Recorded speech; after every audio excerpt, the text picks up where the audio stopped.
नमस्कार दोस्तों, welcome to our channel team RT यानी rhinos on track. So rhinos कहाँ से बिलोंग करते हैं? Mainly Assam is known for its rhinos. तो आज हम एक ऐसी टॉपिक पे बात करने जा रहे हैं जो आसाम से रिलेटेड है एंड वाइल्ड लाइफ से रिलेटेड है। हम इस टॉपिक पे बात करना है इसलिए महत्वपूर्ण समझते हैं क्योंकि हमारा ग्रुप का नाम में ही राइनोस है। सो हमारा समहाउ नेचर से कनेक्शन है। तो शुरू करते हैं हम लोग, देखते हैं। तो आज का टॉपिक फॉर डिस्कशन हमारा ये है Dahing Patkai wildlife sanctuary, also known as Dahing Patkai elephant sanctuary. So it is located in Dibrugarh and Tinsukia districts of Assam and covers an area of approx 1.19 kilometre square. Dahing Patkai Wildlife Sanctuary is a part of Assam's tropical wet evergreen forest. Being a completely virgin rainforest, this sanctuary is very rich in biodiversity. It is an ideal habitat for non-human primates. Till date, a total of 47 mammal species, 47 reptile species and 30 butterfly species have been recorded in that forest. Dahing Patkai Wildlife Life Sanctuary के main mammal species are like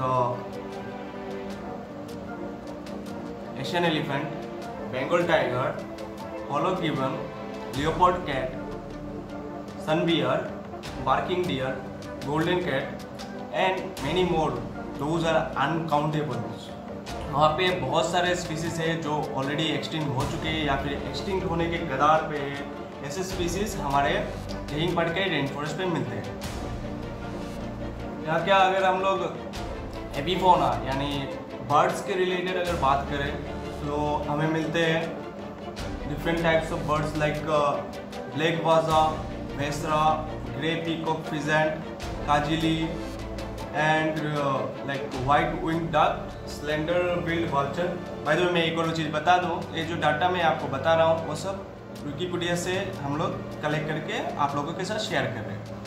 और भी बहुत सारे species हैं जो हमारे Dahing Patkai wildlife life sanctuary में पाए जाते हैं। Study revealed that approx 100 species of orchids can be found in Dibang valley wildlife century.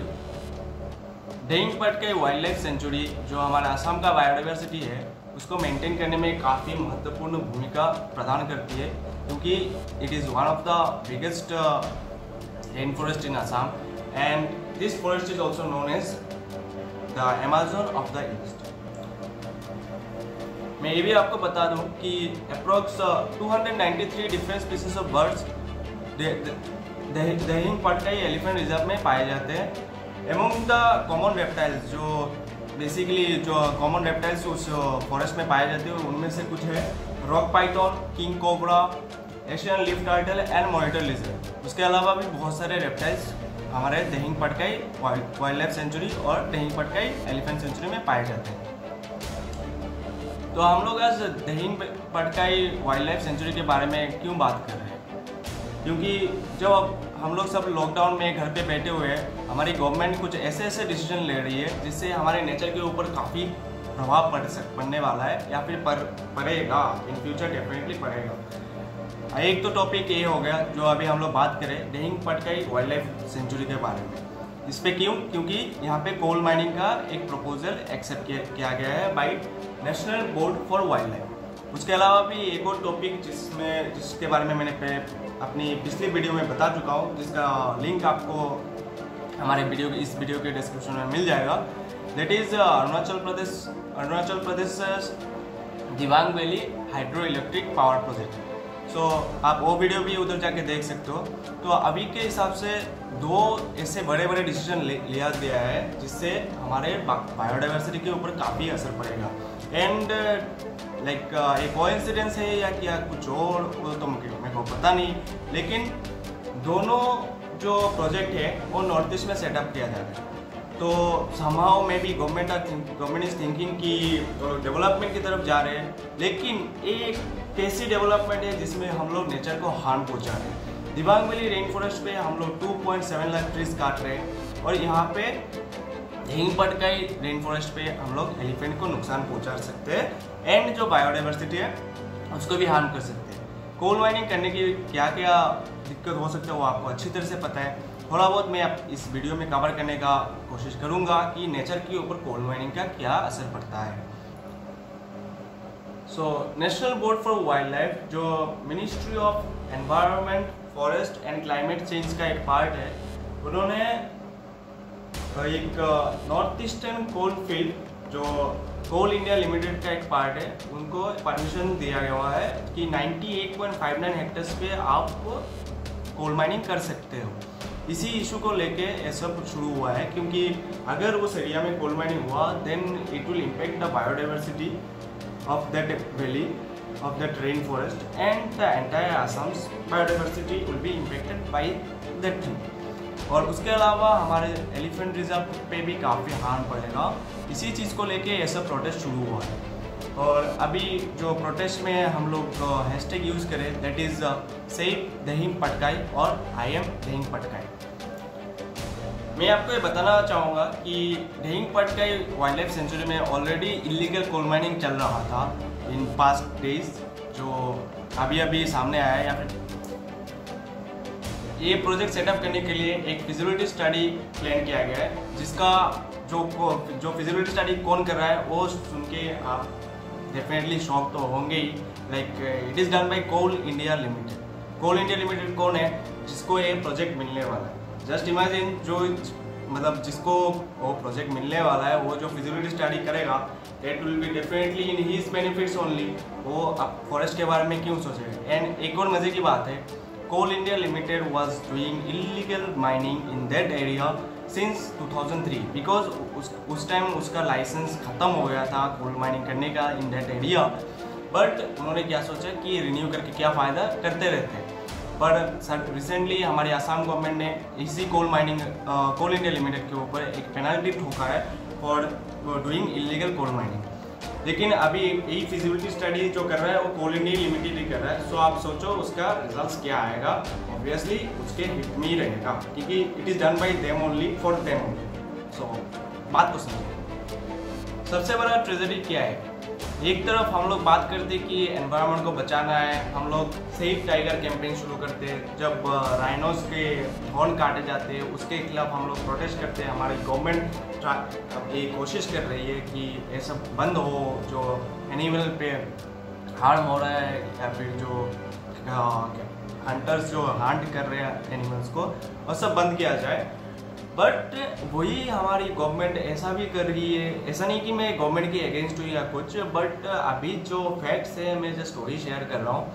अभी हमारी गवर्नमेंट ने दो ऐसे प्रोजेक्ट जो मैंने ऑलरेडी बताया हुआ है कि एक दिबांग वैली और इस अरुणाचल प्रदेश से Dibang valley hydro electric power project और एक Dehing Patkai elephant sanctuary coal mining. So इन दोनों से क्या साबित करना चाहती है गवर्नमेंट? एक तरफ बात करते कि एनवायरनमेंट को बचाना है, वाइल्ड एनिमल्स को बचाना है, दूसरी तरफ आप ऐसे प्रोजेक्ट पास करो जिससे एनवायरनमेंट के ऊपर, बायोडाइवर्सिटी के ऊपर इम्पैक्ट पड़ेगा, साथ ही हमारे different kinds of species, both mammals, reptiles, birds and other things जो भी है सब में इम्पैक्ट पड़ेगा। तो आप ऐसा डिसीजन कैसे ले सकते हो? कोई भी डिसीजन लेने से पहले एक बार सोचना चाहिए।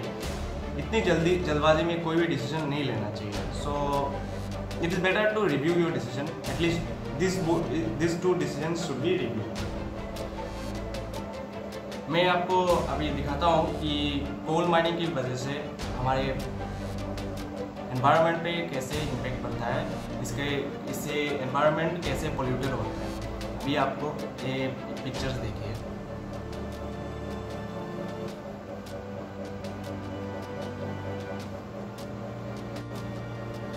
पर बात यहीं पे ख़त्म नहीं होता है। एक रिसेंट स्टडी ने ये बताया हुआ है कि कोल माइनिंग की वजह से खाली एनवायरनमेंट पोल्यूशन नहीं, इसके साथ बहुत ज़्यादा साउंड पोल्यूशन होता है, जिसकी वजह से वाइल्ड लाइफ पे काफ़ी इम्पैक्ट पड़ता है एंड जो वाइल्ड एनिमल्स है वो अपनी जो लिविंग एरियाज है, लिविंग प्लेस है, जो मतलब उनका वाइल्ड लाइफ है, जो जहाँ पे वो रह रहे फॉरेस्ट पे, वो जगह वो छोड़ने के लिए मजबूर हो जाते हैं because of that sound pollution, and even कुछ केसेस में उनका डेथ भी हो जाता है।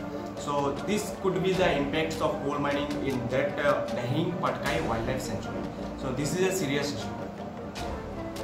पर बात कुछ यही नहीं है कि कोल माइनिंग ही अलाउड किया गया है by national board for wild life. ये जो अप्रूवल दिया गया है that is for open casting coal mining. Open casting coal mining क्या होता है, वो मतलब ऐसी तरीके से किया जाता है so that maximum coal in less time निकाला जाए।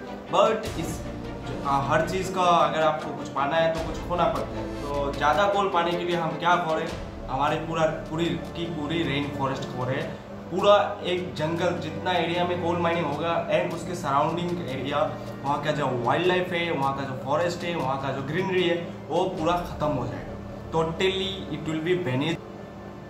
लेकिन इस बार एक चीज़ अच्छा हुआ कि इस बार हमारे भारत के नागरिक थोड़ा जागरूक हुए इस इशू को लेके, एंड हमारे गुवाहाटी यूनिवर्सिटी के स्टूडेंट्स ने एक ऑनलाइन कैंपेन शुरू किया है टू प्रोटेस्ट दिस थिंग जो कोल माइनिंग होने प्लान किया गया है Dahing Patkai wildlife century पे। उसके अलावा भी मैनी एनवायरनमेंट एक्टिविस्ट और डिफरेंट काइंड्स ऑफ एनजीओज इस इशू को सामने लेके आ रहे हैं और इस इशू को प्रोटेस्ट कर रहे हैं, गवर्नमेंट को रिक्वेस्ट कर रहे हैं कि दहिंग पटकाई पे कोई भी कोल माइनिंग का परमिशन ना दिया जाए। So guys, this is the hard time that मेरा अकेले की आवाज़ या आपकी अकेले की आवाज़ अकेला काफ़ी नहीं रहेगा। अभी हमें जो रिक्वायर्ड है वो एक गूंज की, वो एक ठंडर की।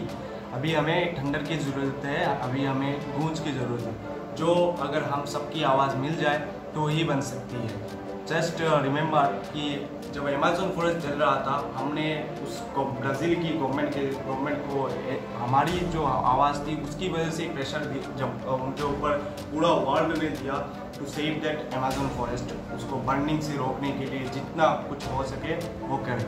तो सोचो, हमारा जब अमेज़न ऑफ द ईस्ट चल रहा है, जो अब हमारा दहिंग पटकाई वो एलिफेंट सेंचुरी डेंजर पे है, तो अगर हम लोग इकट्ठा हो तो हम क्या नहीं कर सकते। हम लोग गवर्नमेंट को मजबूर कर सकते हैं कि कोल माइनिंग का परमिशन उधर रद्द किया जाए, उनको ये ना दिया जाए। तो guys, let's unite, let's spread save Dehing Patkai और I am Dehing Patkai. We together only can save our Amazon of the East, the Dahing Patkai rainforest. So let's unite. Let's fight for our environment. Let's fight for our Dahing Patkai. Thank you for watching this video.